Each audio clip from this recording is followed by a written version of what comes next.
Olá, o canal Linha de Divisa está chegando na cidade de São Carlos para bater um papo, para prosear com a Luísa Hilgert.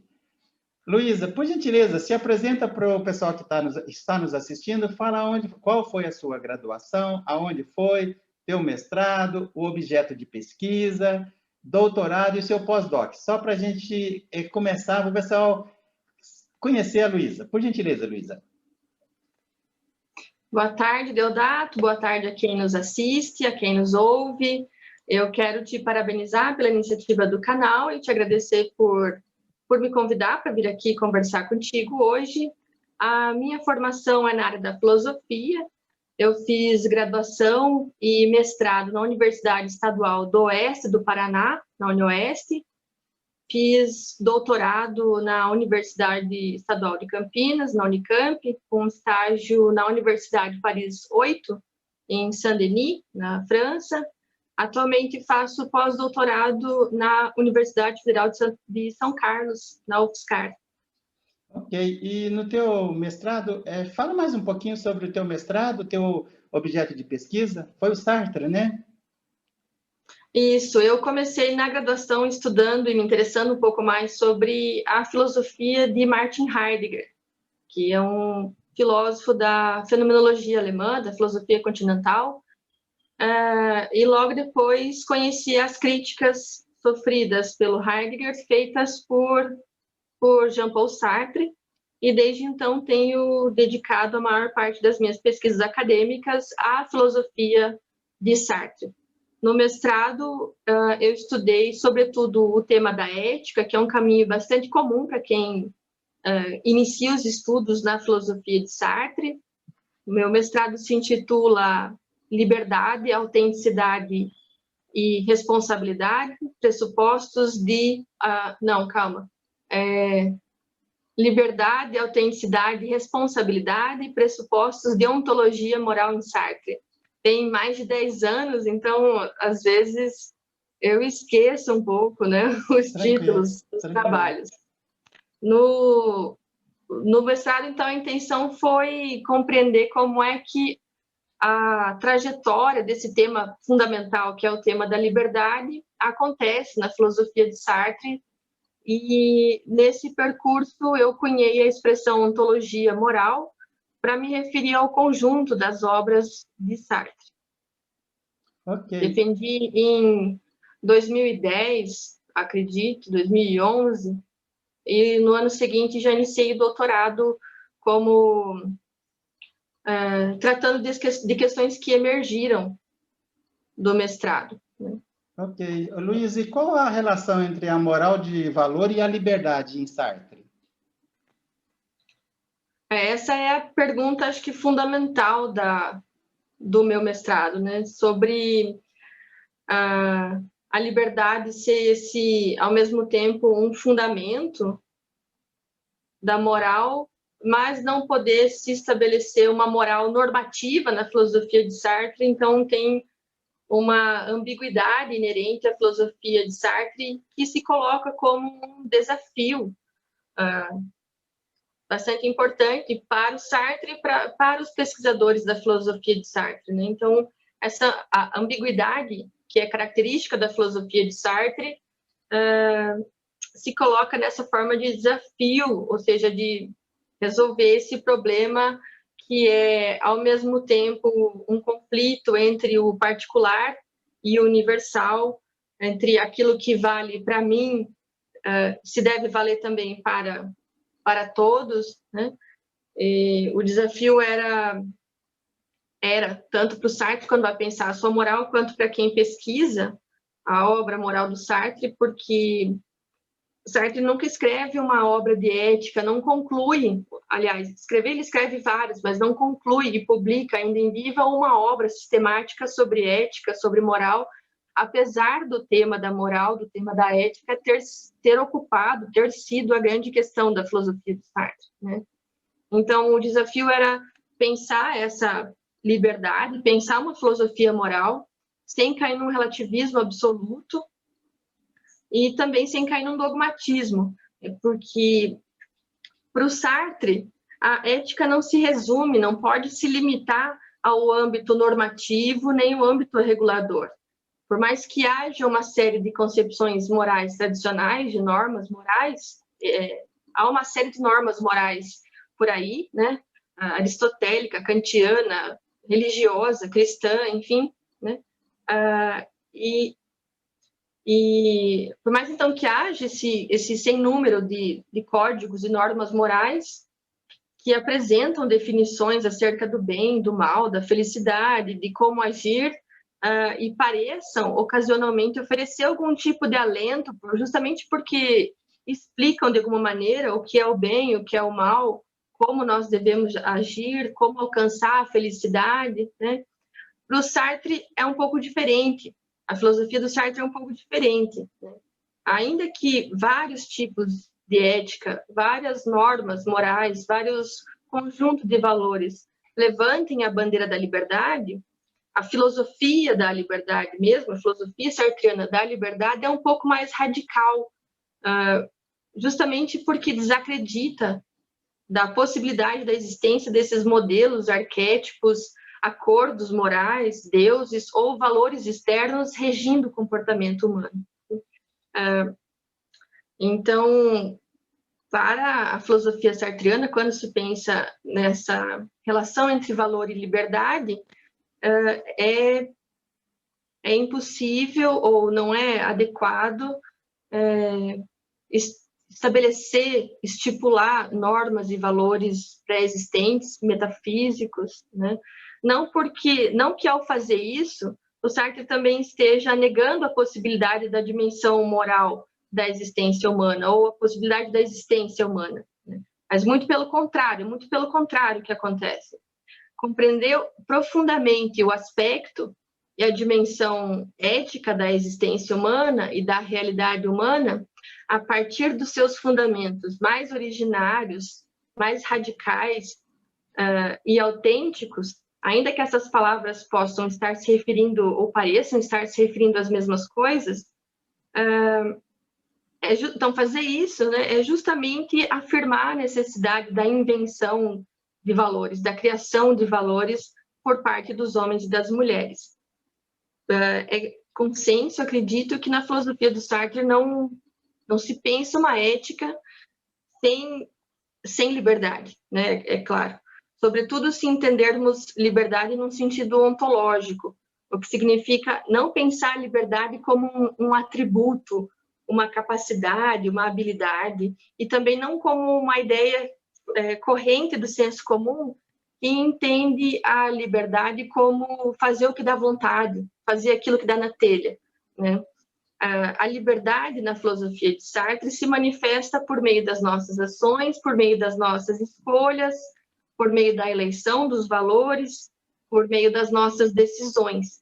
E para que uma ética que atenda à condição humana, ou seja, que não seja impositiva de fora para dentro, mas pensar uma ética segundo os preceitos sartrianos, significa uma ética coerente com aquilo que nós somos, uma ética que ao mesmo tempo pode ser pura e prática, né? O que isso significa? Significa um tipo de ética existencialista, um tipo de moral ontológica. No meu mestrado eu chamei de ontologia moral, ou seja, uma ética que tem um caráter existencial, né? Uma ética que é do tipo originária, humanista, justamente porque corresponde às estruturas constitutivas da realidade humana. Então, tudo isso para dizer um pouco mais sobre a relação entre liberdade e valor, que na filosofia do Sartre é intrínseca, né? A liberdade é o fundamento dos valores, de todos os valores, ao mesmo tempo em que é o fundamento do sujeito, o fundamento disto que nós somos, se a gente puder falar assim, né? Os valores existem, têm origem na subjetividade do indivíduo, né? Na subjetividade dos homens e das mulheres. A origem do valor na filosofia do Sartre está no próprio ato cometido livremente. Como eu disse há pouco, para o Sartre, escolher é criar. Então, cada vez que eu ajo desta forma ou daquela outra, seja atendendo uma linha, ou seja, seguindo uma linha de valores já existentes, eu estou escolhendo livremente seguir essa linha de valores existentes, essa linha de códigos morais, e ainda assim é um tipo de criação, né? Estou criando como modelo para mim seguir por esta via, por essa conduta, por esse código e não aquele, né? Ou então criando livremente a partir das minhas próprias formas de pensar e concepções de mundo que eu tenha por mim mesma criado, concebido, formulado, né? Então, escolher é sempre para o Sartre um tipo de criação. Então, escolher fazer isso e não aquilo é ainda e sempre uma criação de valores, uma elaboração individual e subjetiva dos valores, né? Para justificar essa afirmação de que escolher é criar e de que a origem do valor está na subjetividade, no ato livre do sujeito, então, para justificar essa afirmação e extrair dela todas as possíveis decorrências, é necessário considerar que da constatação ontológica da liberdade como um fundamento do que o Sartre chamou de parapsique, se a gente, para uma conversa um pouco mais informal, puder fazer uma concessão e chamar o parapsique disso que nós somos, né, os homens, as mulheres. Então, para justificar essa afirmação e compreender o que isso significa, é importante se lembrar, ter em mente de que da constatação ontológica da liberdade, como esse fundamento do parapsique, como esse fundamento disso que nós somos, não advém dela própria, dessa constatação ontológica da liberdade, não advém princípios e formulações éticas, né?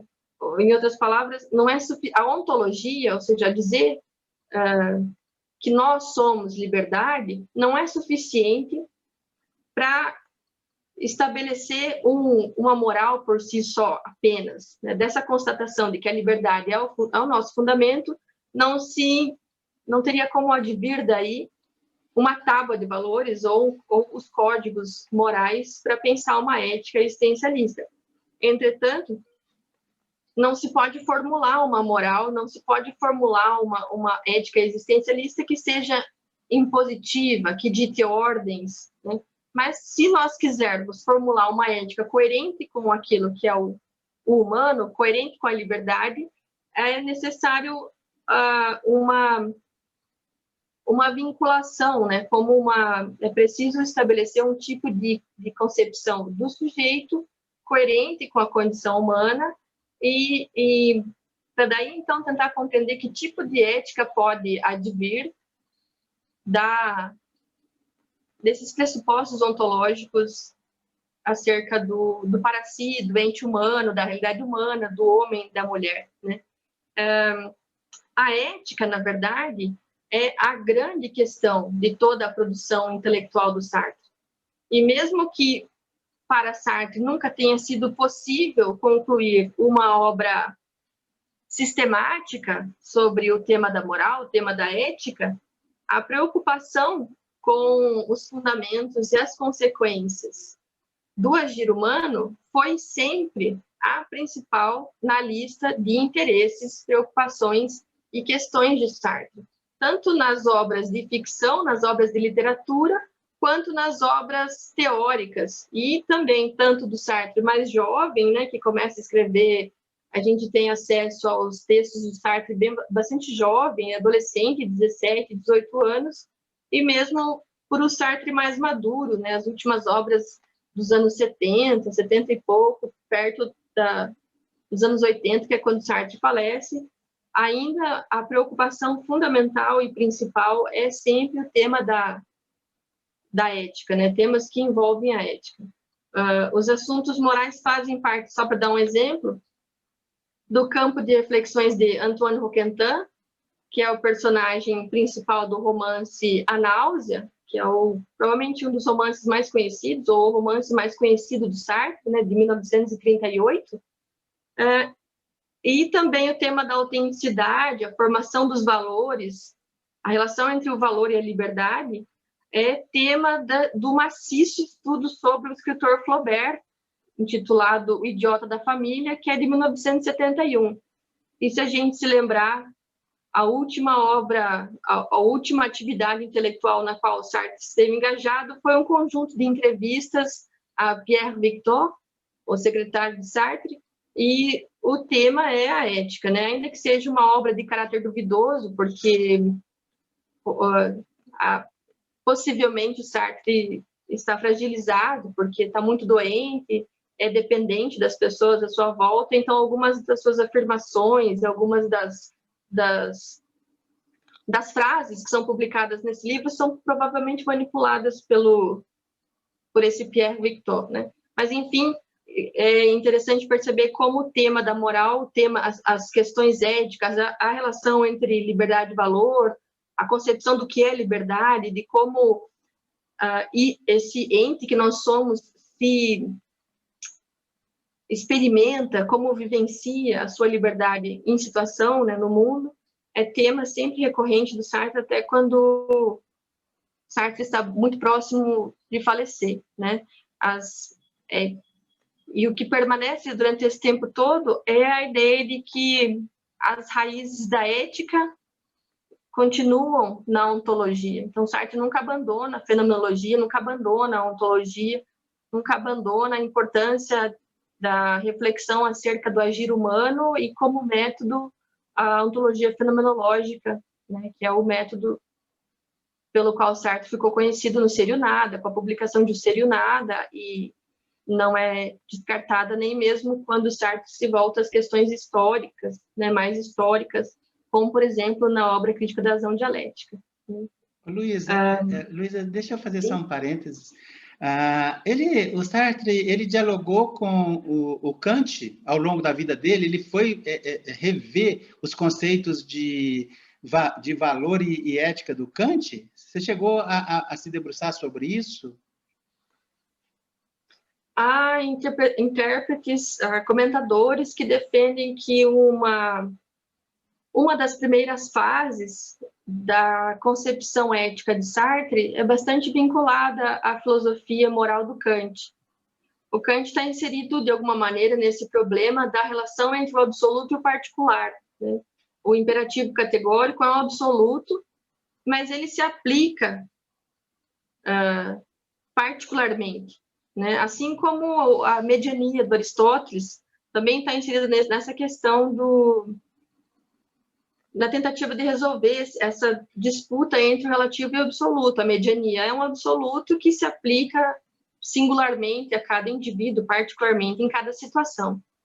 A noção de liberdade no Sartre seria o absoluto, e nós experimentamos e vivenciamos a liberdade singular e particular na criação de valores, no estabelecimento, na formulação dos projetos que conduzem a nossa vida. Então, de alguma maneira, há uma relação entre a filosofia moral do Kant e a discussão engendrada por Sartre nesse aspecto da moral, se nós considerarmos inicialmente a tentativa de resolver, ou a necessidade de ter que resolver, ou de ter que pensar a relação entre o absoluto e o particular, né, entre o universal e o singular, e acredito que ambos estão preocupados em formular, mais do que uma ética prescritiva, uma moral que esteja de acordo com, no Kant, a natureza do sujeito, e no Sartre, a condição humana, né? A obra O Ser e o Nada, na quarta parte, quando Sartre inicia suas reflexões sobre a liberdade, sobre o ter e o fazer, sobre o ser, ter e o fazer, o Kant aparece como um interlocutor relativamente importante. Eu não tenho de memória agora um artigo para indicar para quem quiser conhecer essa relação. Eu mesmo já cheguei a a apresentar no início da minha formação da pós-graduação, quando eu estava no mestrado, uma pequena comunicação num evento acadêmico na UniOeste, onde eu estudava, sobre essa relação entre Kant e Sartre. Então, não é algo impossível nem absurdo, pelo contrário, é algo fecundo e tem relação, sim, é possível estabelecer vínculos, sobretudo nesse momento em que o Sartre está escrevendo O Ser e o Nada e a conferência bastante conhecida, O Existencialismo ao Humanismo. Nesse momento, eu acho que é possível estabelecer alguns vínculos, algumas aproximações entre a filosofia moral do Kant e a filosofia moral do Sartre, sem que isso signifique que o Sartre assinaria embaixo da moral do Kant, né? Eu acho que o Sartre teria mais críticas mais momentos de desacordo do que de acordo. No entanto, é possível ver algumas coisas semelhantes e pensar algumas coisas que convergem, que são coerentes. Ok. Luísa, o Sartre, ele falava da autenticidade e má-fé na conduta do homem, na realidade humana. O que você falaria sobre isso? Teria bastante coisa para falar sobre isso, né? Assim como o tema da liberdade do valor, se eu puder concluir a minha resposta antes Tá bom, volta lá. de ir para a próxima, né? O que eu queria dizer também sobre essa relação entre liberdade e valor é sobre como ela aparece nas obras de literatura e nas obras de teatro, que foi o que eu me especializei no doutorado, né? Estudar como esses temas de ontologia e de moral aparecem nas obras ficcionais, nas obras de literatura e de teatro, principalmente. Então, para dar alguns exemplos de como essa foi sempre uma questão fundamental para o Sartre, e essa questão aparece nas obras de filosofia, nas obras ficcionais, eu queria falar um pouco sobre uma obra chamada Bariona, que é inédita, não tem tradução para a língua portuguesa ainda. É a primeira peça que o Sartre escreve, o Sartre atua nessa peça também. É uma peça muito importante, mas é muito pouco estudada, tanto no Brasil quanto fora, porque foi uma peça rejeitada pelo Sartre durante alguns anos. Foi uma peça escrita durante a ocupação, durante a Segunda Guerra Mundial. Sartre foi feito prisioneiro, e nesse campo em que ele é prisioneiro, ele escreve, às vésperas do Natal, uma peça sobre o Natal, né? Infelizmente, como eu disse, não tem em português, né? Seria muito interessante a gente poder fazer uma leitura sobre essa peça, enfim. Eu tenho artigos publicados, mas também em francês, sobre essa peça, né? Luísa, ele estava em Paris nessa época que ele foi preso? Estava na Alemanha. Na Alemanha? Estava servindo... Sartre foi convocado para servir como soldado na guerra. Ele ocupava o posto de meteorologista, se eu não me engano, e foi feito prisioneiro numa montanhazinha chamada Treves, alguma coisa assim. E lá, junto com alguns intelectuais de várias áreas, é encenada. Sartre escreve essa peça para levantar a moral dos seus colegas de prisão ali, de confinamento no campo de prisioneiros, e pela primeira vez experiencia o que é o teatro. Se você se lembrar, se a nossa plateia, nossa audiência se lembrar também, o Sartre escreve livros de romance, né? Ele começa a sua vida intelectual como um escritor de romance. Tem uma coletânea de contos chamada O Muro, tem A Náusea, né? Sartre já é primeiro um escritor e depois um filósofo. E se torna depois ainda um escritor de dramaturgia. Sartre abandona a tarefa de escritor de romances e até o final da vida, passa a escrever, sobretudo, peças de teatro. E a minha leitura é que grande parte dessa opção se deve ao que aconteceu no Campo de Treves, quando esteve preso, em razão desse grande evento ecumênico, desse grande episódio cerimonial que foi revelador na vida do Sartre, da importância, do impacto do teatro, né? Tipo, o escritor, o artista, o intelectual está ali diante do seu público, vendo tudo acontecer, ao mesmo tempo em que está vendo o resultado, ao mesmo tempo em que é feito, né? Diferente das peças, aliás, diferente do romance, em que você tem que aguardar a crítica e a resposta do grande público, você não tem nunca. No teatro, você vê a plateia reagindo a cada vírgula, a cada fala, a cada ato, a cada cena. Então, o que o Sartre tinha interesse de fazer, que eram esses trabalhos de literatura situados, né, que desvelavam as questões de cada época, de cada momento, eu acho que o teatro deve ter sido uma experiência bastante original, bastante autêntica, bastante importante, né? Então, o que eu queria falar um pouco é sobre essa peça Bariona. E nessa peça Bariona, a pergunta, nesse sentido, interrogação sobre o tema dessa pergunta que você, Deodato, acabou de me fazer sobre o valor, né? Me fez anteriormente sobre o valor. A pergunta que a peça coloca é sobre o sentido da esperança enquanto valor, sobre o valor da esperança enquanto valor, né? Se vale a pena ter esperança ou não, se a esperança, perdão, é um valor positivo ou se não vale a pena ter esperança. Então, não daria tempo, claro, aqui para falar das minúcias, né? Mas só para citar que a preocupação com relação entre liberdade e valor aparece nas obras de ficção também. Em As Moscas, uma peça escrita ainda sobre resistência, já no final da Segunda Guerra Mundial, para dar um outro exemplo, é uma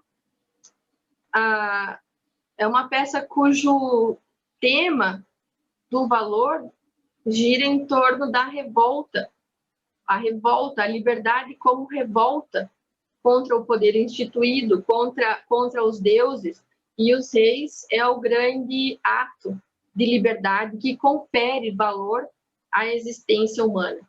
E tem ainda a primeira peça escrita e encenada logo depois da liberação de Paris, no contexto de recém-liberação de Paris, em 1946, chamada Mortos Sem Sepultura.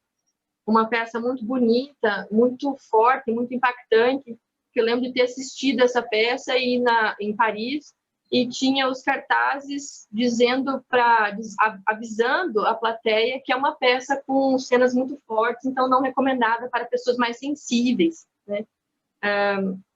O debate central da peça é sobre o heroísmo como o principal valor no contexto de guerra e no contexto de resistência à ocupação alemã na França.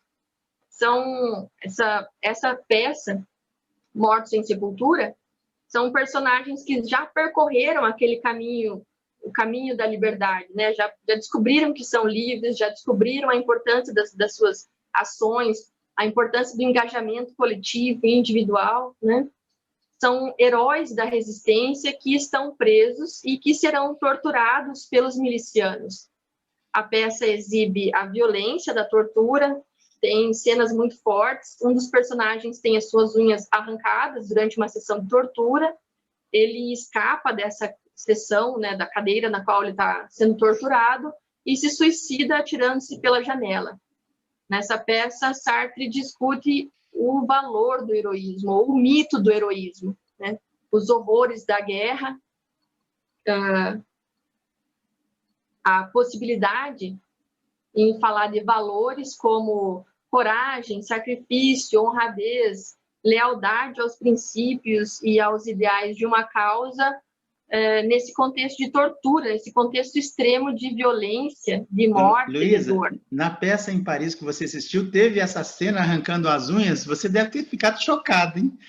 Sim, é uma cena bastante forte, bastante impactante. Imagino. E agora eu imagino como isso deve ter sido em 1946, quando foi a estreia, que a França acabava de vivenciar essa experiência de ocupação alemã e de liberação. Então, os cidadãos conviviam, os cidadãos que apoiavam a ocupação, quer dizer, os colaboracionistas com o nazismo, conviviam lado a lado com quem tinha lutado pela resistência, né, com quem tinha lutado pela liberação. E, sem dúvida, essa peça tinha a intenção de trazer à tona essa tensão que havia neste momento histórico, né? E aí, para não deixar cair no esquecimento da população em geral, que muitos dos cidadãos de bem que transitavam nas ruas, que você encontrava nas padarias, nos restaurantes, sentado no metrô do seu lado, haviam sido colaboracionistas, haviam sido favoráveis à presença nazista alemã na França. E não se esquecer jamais da importância que teve os exércitos de resistência, os movimentos de resistência, e pensar ainda se é justo, se tem cabimento falar em heroísmo nesse contexto, né? Porque a grande pergunta dos personagens na peça era: se me torturarem, eu vou aguentar sem delatar os meus companheiros? Essa é a grande pergunta da peça, né? E desse medo que assombrou esses personagens, esse medo também deveria ter provavelmente feito parte do conjunto de medos daqueles que fizeram parte dos exércitos de resistência, das linhas de frente de resistência, né, à ocupação alemã. Então, essa pergunta, se me torturarem, eu vou aguentar, né? Um dos personagens, ele não aguenta e ele se suicida, ele prefere o suicídio que delatar os seus companheiros. Luiz, então, essa peça não foi encenada no Brasil ainda? Não, provavelmente já, mas eu não sei, não sei, na verdade. Mas eu acredito que sim, né? Sartre foi muito bem recebido e acolhido no Brasil, né? Uhum.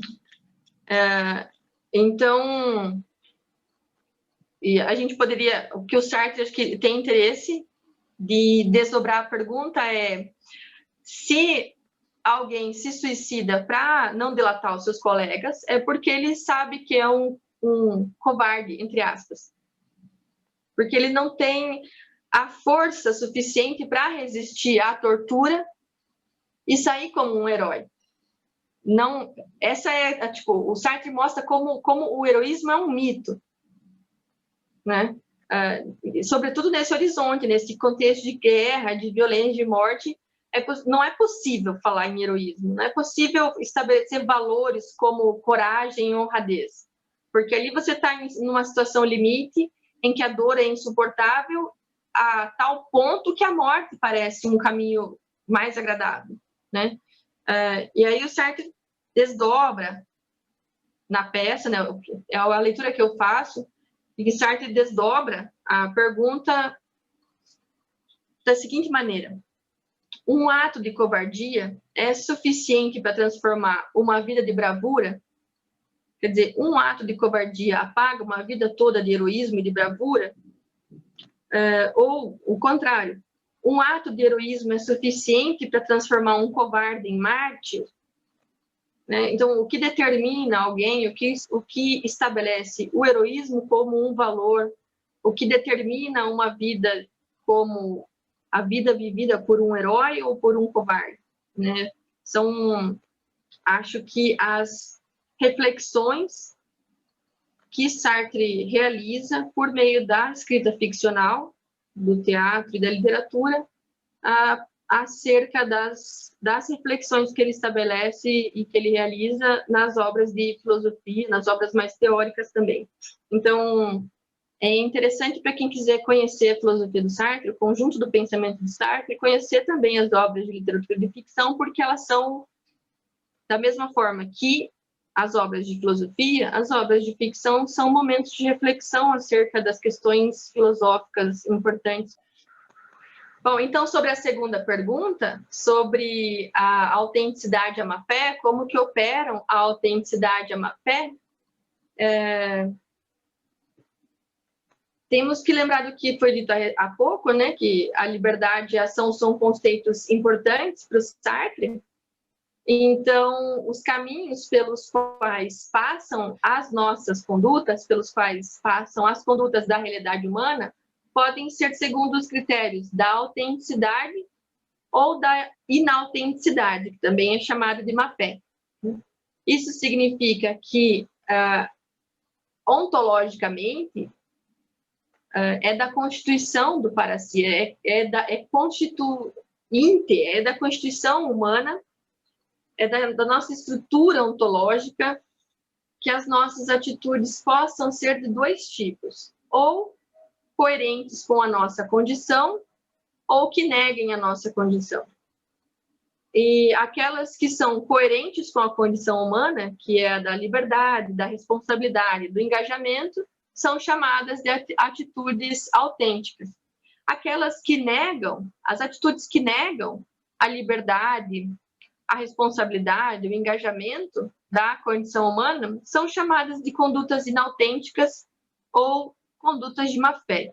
Mas tem um problema nisso, porque esse é um assunto muito complexo, é um dos temas da filosofia do Sartre que gera uma certa polêmica, porque negar a nossa condição de liberdade é algo permitido pela nossa estrutura ontológica. Quer dizer, ontologicamente, eu estou equipada, por assim dizer, com uma estrutura que me permite agir de uma forma contrária à condição humana, contrária àquilo que eu sou, à liberdade, né? E se é assim, ou seja, se a minha própria constituição, se a minha estrutura ontológica, ela existe de tal forma que eu posso agir negando a minha condição, então, será que está correto afirmar que agir de maneira inautêntica, agir de má-fé, é necessariamente uma maneira inferior ou errada de ação em relação ao tipo de conduta que está de acordo com aquilo que nós somos, né? Com a liberdade, com o engajamento, etc. Então, é uma questão um pouco polêmica, um pouco complexa. Há quem diga que não é possível nunca agir de má-fé, aliás, de forma autêntica. Há quem diga que agir de má-fé é importante, da mesma medida em que é importante buscar a autenticidade. Então, é um assunto polêmico no conjunto de debates e pesquisas da filosofia sartriana, né? O que é importante ter em mente é que, para o Sartre, antes de nós nos tornarmos alguma coisa, nós não somos nada. Nada no sentido de que nada nos determina, não no sentido de que a gente não tem valor nenhum, né? No sentido de que nada me determina, nada me obriga a agir desta ou daquela maneira. E que nós seremos alguma coisa, nós nos tornaremos alguma coisa como resultado, como uma consequência dos nossos atos, a consequência da vivência, do nosso impulso para a existência, né? Então, toda vez que eu escolho isso ou aquilo, toda vez que eu me realizo de alguma maneira no mundo, o problema de o que eu sou, quem eu sou, se coloca diante de mim de alguma forma. E responder esse apelo do ser, responder esse chamado de ter que me haver comigo mesma, de ter que responder quem eu sou, acontece por meio das nossas ações no mundo, né? Acontece por meio dos projetos que eu estabeleço, por meio das ações que eu realizo, das escolhas que faço ao longo da vida. Então, para o Sartre, o homem, a mulher, será, né, nós seremos aquilo que nós tivermos projetado ser. Não somente aquilo que nós quisermos ser, mas aquilo que nós fazemos, as escolhas que nós fazemos, de nós mesmos, né? Do sentido, as escolhas que nós imprimimos também como forma de responder à pergunta qual é o sentido que o mundo tem, né? Que cada situação singular tem. No limite, isso quer dizer que cada projeto particular que se concretiza em cada ato singular do nosso universo de escolhas e do nosso universo de ações pode ser reconhecido como a manifestação de uma escolha original que eu fiz de mim, que eu fiz do mundo. né? Essa ideia de engajamento, de comprometimento que vai aparecer também um pouco mais para frente na filosofia do Sartre, né? Estamos comprometidos com o mundo, mesmo que não tenhamos escolhido o mundo como o mundo é, né? Nós estamos de alguma forma engajados com o mundo. A gente já nasce num mundo que é dado, num mundo determinado pelas instituições, pela família, pela condição social, pela nossa condição econômica, pela nossa etnia, pelas nossas doenças que já nascem conosco, enfim, tem uma série de determinações, de imposições que independem da nossa escolha, independem da nossa vontade, independem das nossas ações, né? E essa é a noção de situação, também muito importante para o Sartre, porque a liberdade da qual o Sartre é tão famoso como o filósofo da liberdade é uma filosofia que prega a liberdade, né, que explica que a liberdade acontece de maneira situada. A liberdade não é algo abstrato, puramente que acontece só no campo do mental, do imaginário, né? É uma liberdade que acontece concretamente num mundo determinado por condições materiais, sociais, econômicas, biológicas, etc., né? Vou tentar explicar melhor. Então, essa situação, isso que o Sartre chama de situação, é um conjunto de objetos do mundo, de fatos dados, que independem das escolhas dos indivíduos, dos homens, das mulheres, e que, na verdade, até ultrapassam o sentido da subjetividade. Cada homem, cada mulher, cada ser no mundo, quando surge no mundo, quando se descobre gente, quando se entende por gente, né, como a gente diz costumeiramente, se depara com uma complexa teia de fatos que já estão dados.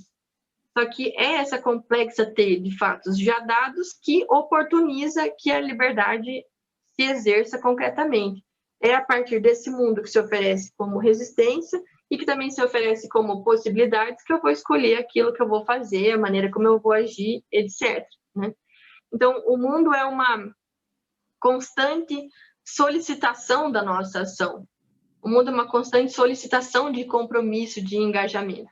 E aí, sendo, então, eu um sujeito livre, sendo eu definida, determinada pela liberdade, tendo que necessariamente agir o tempo todo, posso ter dois tipos de conduta das minhas ações. Uma que está de acordo com a minha Constituição e aí valoriza, assume e vivencia a liberdade, a responsabilidade, o engajamento, e outra que nega a liberdade, a responsabilidade, etc.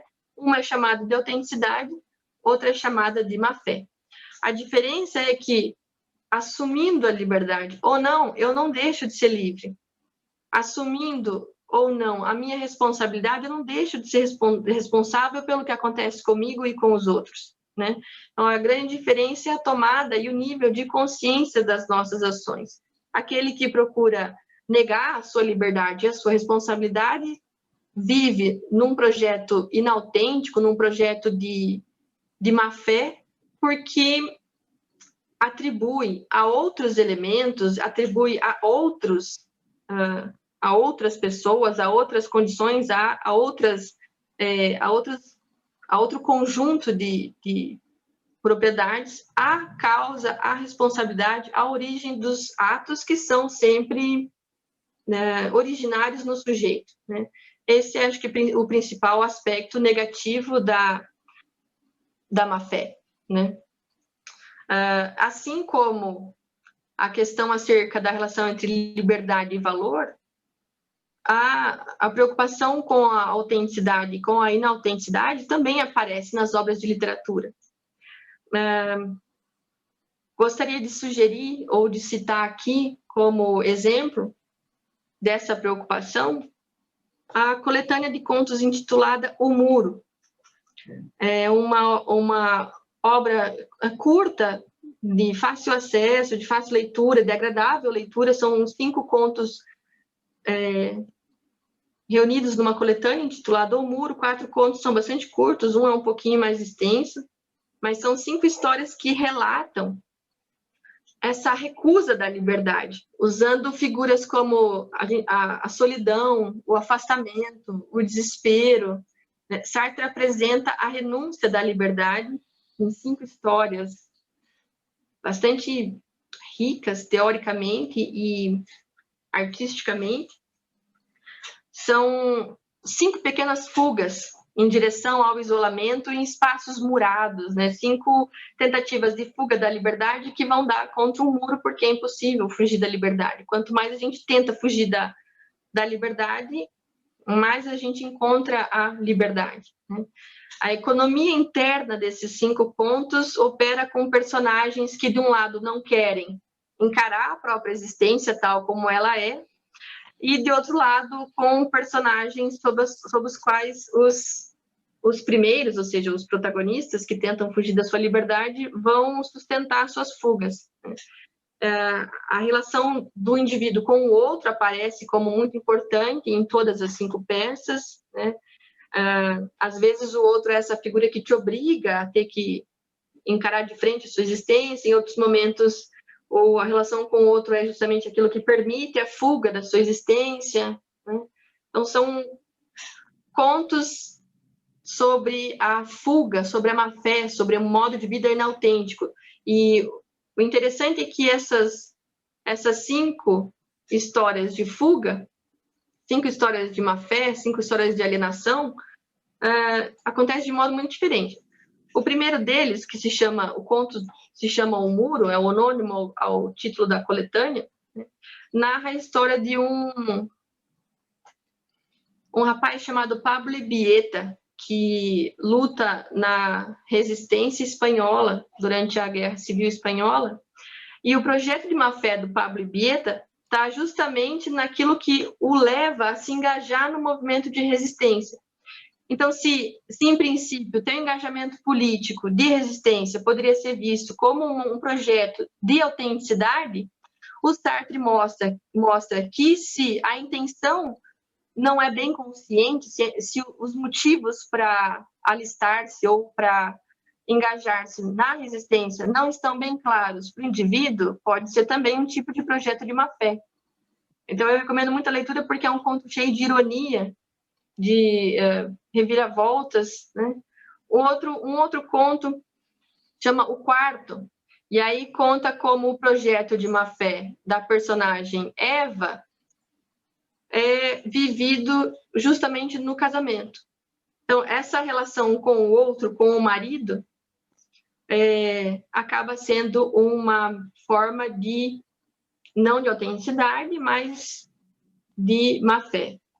Um outro conto chamado Erostrato narra a história de um homem chamado Paul Hilbert, e ele odeia a humanidade inteira. Ele não tem um ódio de uma pessoa apenas, ele tem ódio do humanismo. Ele tem ódio de tudo aquilo que representa a humanidade, porque ele se entende apartado da humanidade. Então, ele não vivencia de maneira autêntica a sua relação de engajamento, a sua relação de ser com os outros, de ser para os outros, de estar no mundo em conjunto e juntamente com os outros. E então tem uma certa parte deficitária na sua constituição de si próprio, justamente porque não vive o engajamento, que é um conceito filosófico sartriano importante, e isso faz com que ele experiencie a sua existência de maneira inautêntica, né? Enfim, e aí vai, né? Tem vários elementos que poderiam servir de exemplo para compreender como que o Sartre manifesta, pela via ficcional, as preocupações que acontecem no horizonte teórico racional da filosofia, né? Ok. Então, vamos falar do compromisso e engajamento. Várias vezes você citou o Sartre se referindo ao compromisso e engajamento. Mas eu estava me lembrando, viu, Luísa, da Hannah Arendt.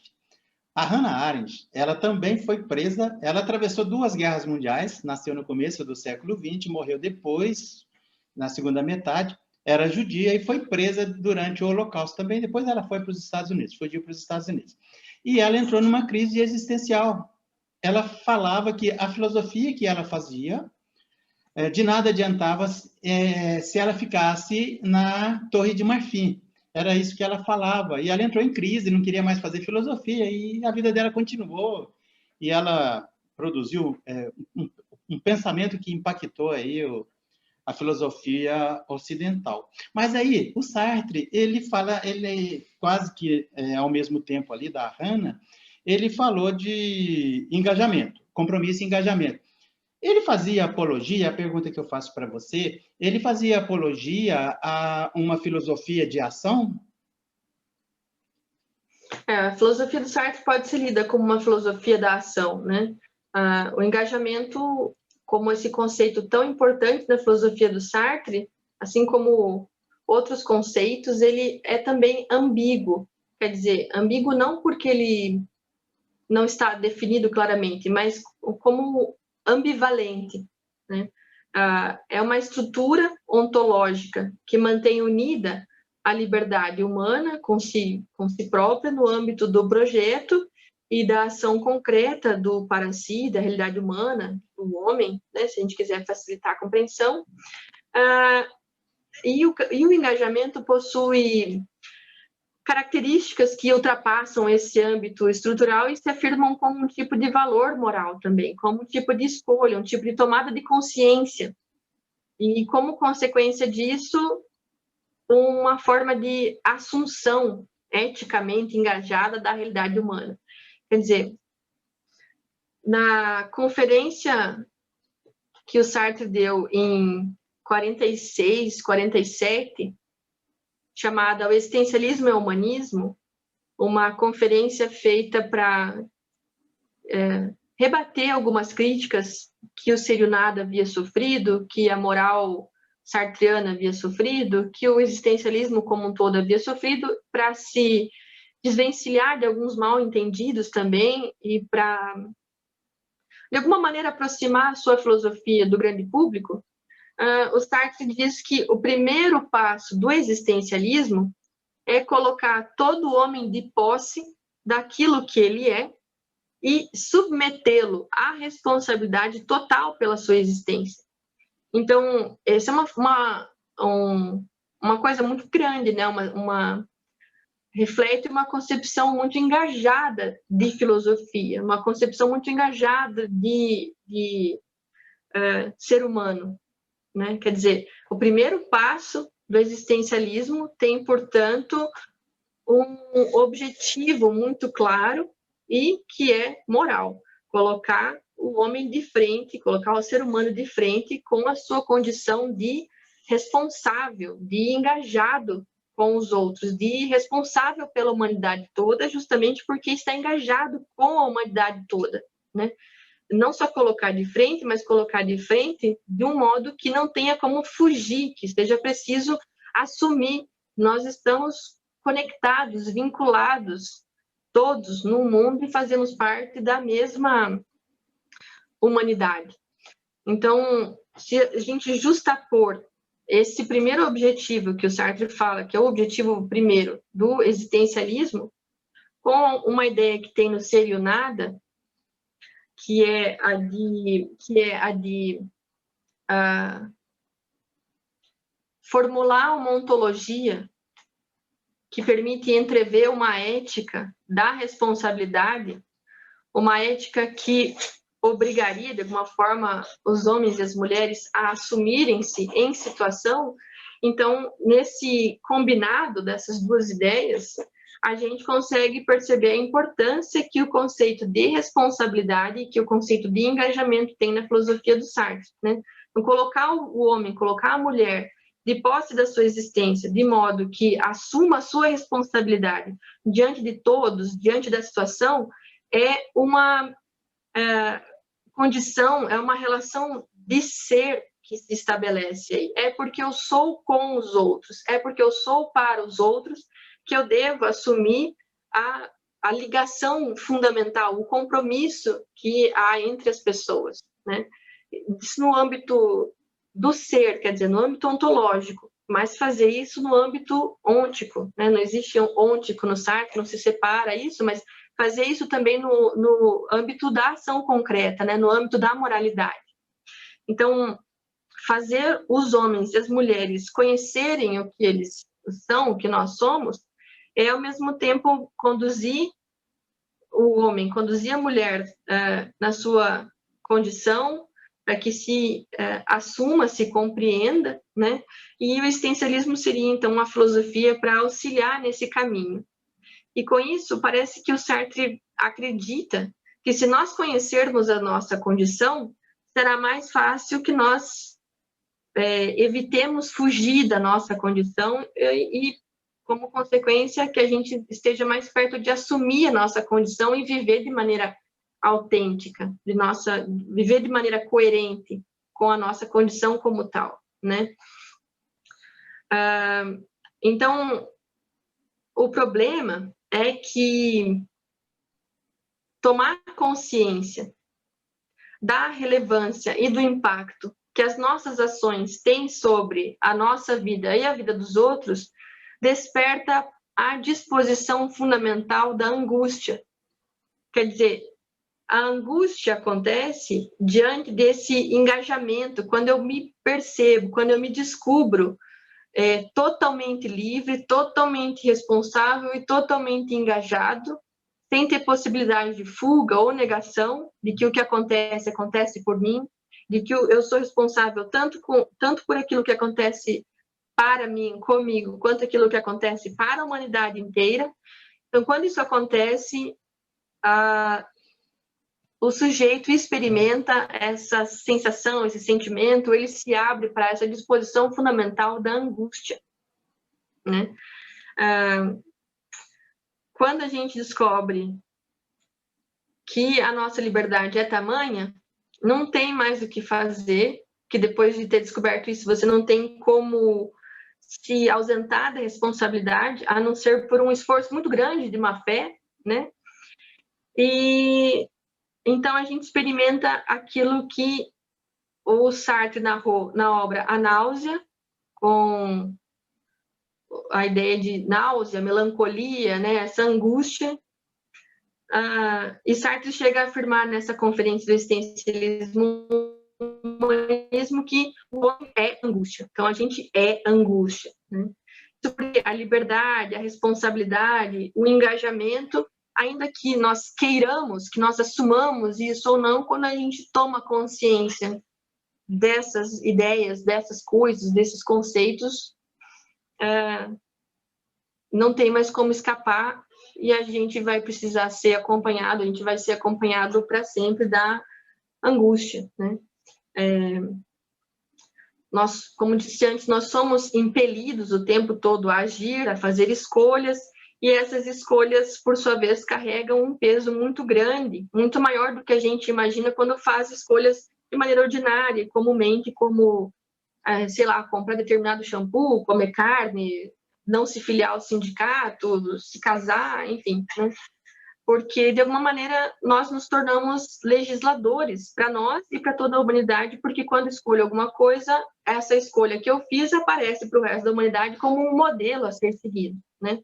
Então, conhecendo a nossa condição, não tem como escapar mais desse sentimento tão profundo, que é a angústia da existência. O Sartre fala, então, que o homem é angústia, né? E nós somos angústia quando tomamos consciência de que a angústia não é só uma sensação que passa facilmente, né? Mas é um próprio modo de nos sentirmos como um ser que existe de forma livre e de forma responsável. Não se separa isso que nós somos das nossas ações, da forma como nós agimos, dos modelos de comportamento que nós representamos para não só para a nossa família, para os nossos amigos, mas para a humanidade como um todo, né? Então, não se separa mais a angústia daquilo que a gente é. A angústia que a gente sente é a angústia de ser nós mesmos, né? De sermos nós mesmos. É a angústia que faz com que a gente descubra exatamente o que é ser humano, exatamente o que é ser livre, ser responsável, estar engajado, ser engajado, né? E aí, quando irrompe a angústia no seio do nosso ser, há um desequilíbrio, há uma instabilidade da nossa do nosso próprio ser, né? E então só é possível fugir desse sentimento de angústia por meio de uma fuga ilusória, né? Por meio da má-fé, que é muito mais um disfarce da condição humana do que propriamente uma fuga que vai me ausentar, me liberar de sentir a angústia. Então, fugir é como correr de alguma coisa, mas a má-fé não permite fugir, correr completamente, totalmente, definitivamente da liberdade, né? A má-fé tenta negar a liberdade, mas não consegue escapar totalmente dela. A angústia de existir, de ter que agir, de ter que fazer escolhas, de ter que assumir a responsabilidade, ou ao menos vivenciar as consequências das nossas escolhas, sempre bate a porta, mesmo que nós fechemos essa porta repetidas vezes, né? Mesmo negando, a liberdade sempre está aí, a angústia também sempre está aí, o compromisso, o engajamento e a liberdade também sempre estão aí. A descoberta da liberdade, a descoberta de que a nossa existência é contingente, quer dizer, a minha existência como um sujeito particular é totalmente contingente, não é necessária, não é necessário que eu existisse para o andamento do mundo, né? Minha liberdade, a minha existência é completamente gratuita, vazia de sentido. Então, quando a gente se dá conta da gratuidade, da contingência da nossa existência, a gente sente angústia. Esse processo de descoberta da contingência, da gratuidade, da existência, e acompanhados pela náusea, pela melancolia, pela angústia, são descritos, como já disse, na obra A Náusea. O Roquentin, que é o personagem central do romance, é um intelectual, um pesquisador acadêmico, um aventureiro também, adora aventuras. E o romance é um diário que foi abandonado por Roquentin, iniciado e abandonado. Os editores que publicam o diário fictício, né, que o Sartre escreve como um personagem de Roquentin, encontram e resolvem publicar esses acontecimentos vividos por Roquentin na descoberta da sua existência. O que motiva o Roquentin a escrever um diário é que ele é um pescador, então alguma coisa acontece que altera de alguma forma como ele se sente. E para se investigar, para notar como acontece esse distúrbio que ele sente, foi perturbado, a sua paz foi perturbada, a estabilidade do seu ser foi perturbada, ele então resolve registrar esses acontecimentos a fim de compreender o que se passa com ele. E então inicia um diário. A leitura do diário permite que a gente conheça essas trajetórias do Roquentin, experimentando o que ele está em dúvida, se é uma loucura, uma loucura, uma doença, um mal-estar, algo que no início ele não sabe o que é, e vai registrando dia a dia como ele se sente diante da sua existência, diante do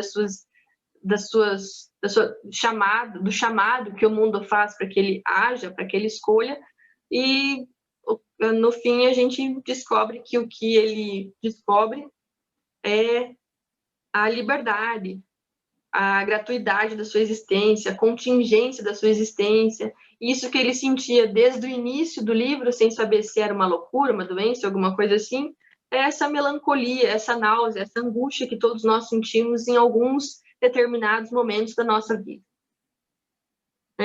Publiquei recentemente um artigo sobre isso, se alguém se interessar, pela Aufklärung, sobre a náusea. Foi uma das únicas obras que eu não analisei com profundidade da minha tese de doutorado, então eu publiquei a parte, acho que esse ano, ou no final do ano passado. Luísa, manda o link depois no WhatsApp, que eu vou colocar aqui na edição, na legenda, tá? Para acessar o seu artigo, tá bom? Manda. Ok. Tem mais alguma coisa? Eu posso caminhar para o Dostoiévski. Eu quero conversar com você sobre o Dostoiévski. Podemos avançar? Podemos. Quando eu estava dando uma olhada na sua dissertação, lá no finalzinho você faz uma aproximação da literatura com a filosofia e cita Dostoiévski. eu não vou entrar assim, no que eu vou falar agora, porque senão a gente vai sair pela tangente. Mas eu entrevistei um outro filósofo, teólogo, e eu sempre busco múltiplos olhares sobre tudo, eu acho isso muito legal, muito interessante. E ele buscou uma aproximação na dissertação de mestrado dele entre a literatura do Dostoiévski e a teologia. É um outro olhar interessante. Mas você buscou, chegou no final ali, uma aproximação, um diálogo entre a literatura do Dostoiévski. Quando você fala em angústia, para mim é Dostoiévski. É Dostoiévski o tempo todo. Mas aí é você que vai falar para a gente. O diálogo entre a literatura do Dostoiévski e a filosofia. Como é que é isso? Como é que você chegou ali na conclusão? Você trabalhou essas questões? Então, o Sartre faz algumas poucas referências a Dostoiévski. A mais conhecida aparece nessa conferência, O Existencialismo é o Humanismo, citando Dostoiévski a ideia de que se Deus não existe, tudo seria permitido. Eu cito na conclusão da minha dissertação, uma epígrafe, uso como epígrafe, na verdade, apenas um trechinho de Memórias do Subsolo, mas eu não continuo essa relação entre Dostoiévski e Sartre na dissertação, mas se fosse fazê-lo, eu aproximaria Memórias do Subsolo com o personagem... Se não me engano, foi escrito na Sibéria, não tenho certeza. Memórias do Subsolo. Não, eu não tenho certeza. Eu aproximaria Memórias do Subsolo com o personagem Erostrato dessa coletânea de contos que acabei de me referir, que é também, assim como o personagem de Memórias do Subsolo, que eu não lembro se aparece o nome dele, acho que aparece, mas eu não me lembro, faz alguns anos que eu li esse livro, odeia tudo, né? Odeia a humanidade, tem um certo amargor pela vida, né? E que, de forma semelhante ao Sartre, o Dostoiévski usa de ironia contra esse tipo de intelectual de pessoa que se supõe intelectual e se aparta do resto do mundo e manifesta um desprezo, um desdém por tudo aquilo que é comum, ordinário e humano em alguma medida, né? Mas se for falar sobre a relação entre literatura e filosofia no Sartre, né, sem entrar muito em Dostoiévski, ou sem entrar em Dostoiévski, né, o tema é o horizonte no qual eu escrevi o meu doutorado. Então, durante o mestrado, eu me interessei pelas questões de ontologia e de moral na obra de filosofia do Sartre e afirmei, né, defendi a hipótese de que a obra do Sartre pode ser lida no seu conjunto como uma obra de ontologia moral. Quer dizer, todas as obras do Sartre, em alguma medida, são obras de ontologia que desembocam numa ética e, em contrapartida, são obras de ética que exigem uma ontologia. No doutorado, eu quis verificar se essa hipótese continuava válida se a aplicarmos às obras de ficção, às obras de literatura e de teatro. E a minha tese, que intitulei Ontologia e Moral nas Obras Ficcionais de Sartre, segue esse caminho de investigação. Então, tudo que eu for falar aqui vai ser muito pouco, né? Porque uma tese tem quase 400, 500 páginas, e agora, se eu for falar da relação entre literatura e filosofia de modo em 5, 10 minutos, vai ser, claro, muito resumido, né? Muito superficial, muito de sobrevoo. Mas também, além da tese, além de ter esse tema na tese, eu publiquei há pouco tempo um artigo sobre isso, sobre a relação entre filosofia e literatura, do ponto de vista do método de pesquisa, pela revista Analítica do Rio de Janeiro. Então, de maneira resumida, a ideia é que há principalmente duas leituras, duas interpretações sobre a relação entre literatura e filosofia no Sartre. Uma delas considera o romance, o conto, o teatro como metáforas, como exemplos ilustrativos às teorias filosóficas do Sartre. Como se Sartre publica o Ser e o Nada, e logo depois uma peça de teatro, como, por exemplo, Entre Quatro Paredes, para tornar mais claro ou para ilustrar os conceitos metafísicos muito abstratos que o Sartre tinha colocado, tinha desenvolvido em O Ser e o Nada. Eu não compactuo com essa ideia, acho que é um equívoco afirmar isso, mas essa é uma corrente de interpretação da relação entre filosofia e literatura no Sartre. Tem uma outra linha de interpretação, a qual eu me filio, que é contrária à primeira, que afirma que cada obra deve ser tomada como um fim em si mesmo, sem que haja subordinação, sem que haja hierarquia, quer da filosofia sobre a literatura, quer da literatura sobre a filosofia, né? Então, essa linha interpretativa afirma, entende que literatura e filosofia são interdependentes no conjunto da obra sartreana, né?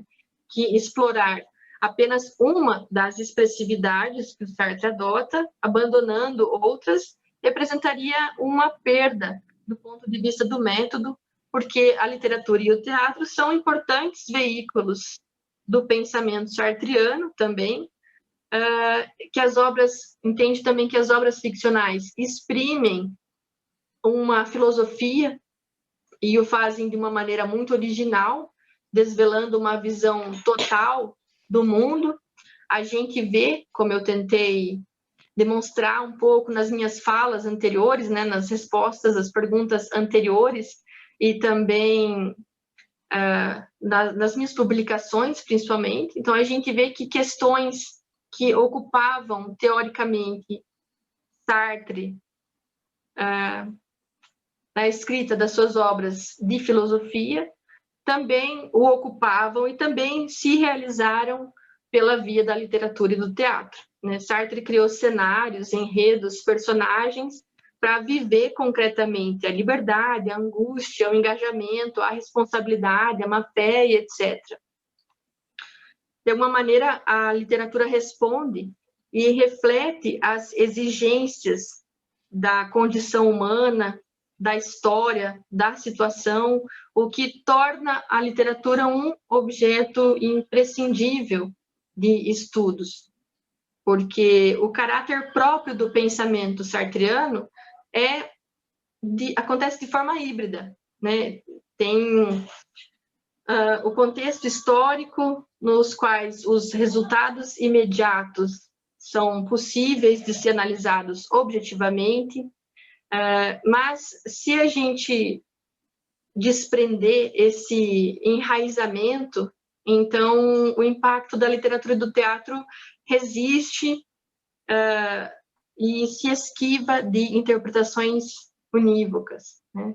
O que eu quero dizer é que cada vez que uma peça de teatro ou uma história literária é retomada e obrigada a retornar-se sobre si, essa obra se enraiza novamente para questionar e para refletir e para espelhar as exigências históricas, as exigências da condição humana. Então, o que eu estou tentando dizer é que as obras de literatura, as obras de teatro do Sartre continuam carregando uma contemporaneidade, mesmo que elas tenham sido escritas e criadas há décadas atrás, né, há décadas passadas. Eu entendo que, antes de tudo, as obras de Sartre são como uma interação muito complexa entre as determinações internas da estrutura do pensamento sartreano com o contexto histórico, com o seu contexto histórico. E um exame cuidadoso sobre o progresso e sobre a evolução do conjunto do pensamento sartreano vai revelar, para quem fizer essa empreitada de análise cuidadosa, de leitura cuidadosa, uma riqueza muito grande do pensamento e uma dimensão de continuidade fundamental, não só entre filosofia e literatura, mas também entre várias áreas das questões abordadas aqui, como ontologia e moral, ontologia e política, né? ler também as obras de literatura, ler também as obras de teatro, vão permitir um aprofundamento no conjunto do pensamento sartreano e que podem, inclusive, evitar alguns equívocos, algumas leituras superficiais que separam Sartre em dois, que separam Sartre em três, que falam em Sartre metafísico e histórico. As obras de ficção dão essa unidade no conjunto do pensamento sartreano, né? Por exemplo, a gente tem uma importância muito grande da história em obras de juventude de Sartre, que normalmente Sartre é lido como um pensador metafísico na sua juventude, né? Mas, ao contrário, nas obras de literatura e ficção, nas obras ficcionais, há uma importância muito grande das questões materiais, do peso da história, né?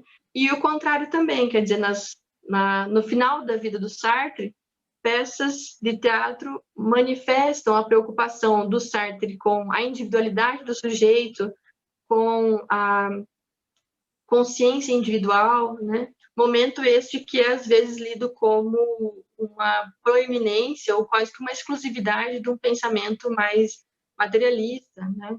Então há esse desbalanceamento entre as concepções, entre as interpretações da evolução do conjunto do pensamento de Sartre, que às vezes são equivocadas, justamente porque desconsideram as obras ficcionais. Não sei se me faço clara, né? Mas o que eu quero dizer é que se a gente quiser conhecer a fundo o pensamento sartreano, é inevitável ou é imprescindível fazer o estudo também das obras ficcionais. Se nós nos debruçarmos com um olhar de pesquisador às obras ficcionais, a gente vai descobrir não só um entretenimento, não só uma literatura de qualidade, mas também uma filosofia inovadora e original no seu método, porque ela acontece na forma de tratado nas obras de filosofia e acontece na forma de ficção nos textos artísticos, né, nos textos literários. Ok. Luísa, e a tua dissertação virou um livro ou você não se interessou em publicar um livro a partir das tuas pesquisas? A minha dissertação e a minha tese foram realizadas, as pesquisas que deram origem à dissertação e à tese foram realizadas em universidades públicas, com dinheiro público do contribuinte. Então, assim que concluídas e defendidas e aprovadas, eu optei por mantê-las disponíveis na íntegra, gratuitamente, nos sites das universidades, né, como a minha devolutiva para a sociedade. Legal. Se depois você puder me passar o link de acesso à dissertação e à tese, eu vou colocar na descrição, tá bom? Eu queria te agradecer muito por separar esse tempo. Eu sei da falta de tempo de todos nós, né? E você tão gentilmente separou, segregou um tempinho para a gente bater papo e conversar. Então, eu quero te agradecer bastante. Muito obrigado. Um abração, viu? Eu que agradeço. Desejo que o canal continue tendo entrevistas, que as pessoas continuem acessando, que você continue realizando essa função agradável de disponibilizar conhecimento e conteúdo para quem tem interesse de acessar, né? E agradeço o tempo de me ouvir falar sobre Sartre, ter retornado à minha dissertação, ter retornado a algumas questões que há alguns anos até eu já não estava mais inteirada, bem mesmo que fui eu que escrevi, né? A gente acaba esquecendo. Então, foi uma oportunidade interessante, eu gostei muito de revisitar os meus próprios escritos, então eu te agradeço por isso e pelo convite em estar aqui hoje. E agradeço, claro, também a quem eventualmente nos assistir, se tiver interesse em fazer perguntas, comentários, é fácil de me encontrar nas redes, mandar e-mail, etc. Ok, Luísa, muito obrigado. Um abração, viu? Outro, tchau, tchau. Tchau, tchau.